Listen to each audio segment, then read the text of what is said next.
Friend, welcome back to my channel momos world. সকলকে জানাই শুভ দুপুর। তো আমি আজকে তোমাদের সাথে শেয়ার করব যে আমি স্নান করে আসার পর কি কি করি। স্নান করে এসেই আগে আমার কাছ থেকে আমার গপুটাকে খেতে দেওয়া। তো ওকে ফার্স্টে আগে খেতে দিয়ে দিই, দেন তারপরে আমি চলে যাই নিজের একটু স্কিন কেয়ার করতে, মানে বেসিক কাজ যেটা সবাই করে থাকে। তো স্কিন কেয়ারের মধ্যে আমি একটুখানি আগে তো টোনার ইউজ করি অ্যান্ড একটা সিরাম, দেন তারপরে ময়শ্চারাইজার। ঘরে থাকি বা বাইরে যাই যাই করি, এই গরম পড়ছে আরো আস্তে আস্তে, অ্যান্ড সানস্ক্রিন তো সারা বছরে মাস্ট। তো ভোরে ভোরে সানস্ক্রিন অ্যাপ্লাই করে নিলাম মুখে, গলায়, হাতে, যে যে জায়গাগুলো খোলা থাকবে বা সূর্যের আলো যে জায়গাগুলোতে ডাইরেক্ট পড়বে। তো ভালো করে সেই সানস্ক্রিনটা অ্যাপ্লাই করে নিলাম।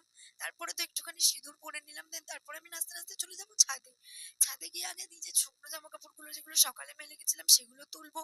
দেন তারপরে স্নান করার সমস্ত ভিজে জামা কাপড়গুলো মেলে দেবো। তারপরে একটু এপাশ ওপাশ দেখে নিয়ে নিজের চুলটাকে ভালো করে শুকনো করে নেবো। মানে ভালো করে শুকনো বলতে কি, রোদে একটুখানি লাগলে শুকনো তো হবেই, সাথে ভালো করে মুছে নেবো। মুছে নিয়ে আবার লাফাতে লাফাতে চলে আসবো লাঞ্চ করার জন্য। তো দেখা হচ্ছে নেক্সট ব্লগে। ততক্ষণ সবাই ভালো থেকো, সুস্থ থেকো, আর আমাকে আরো আরো সাপোর্ট করো। বাই।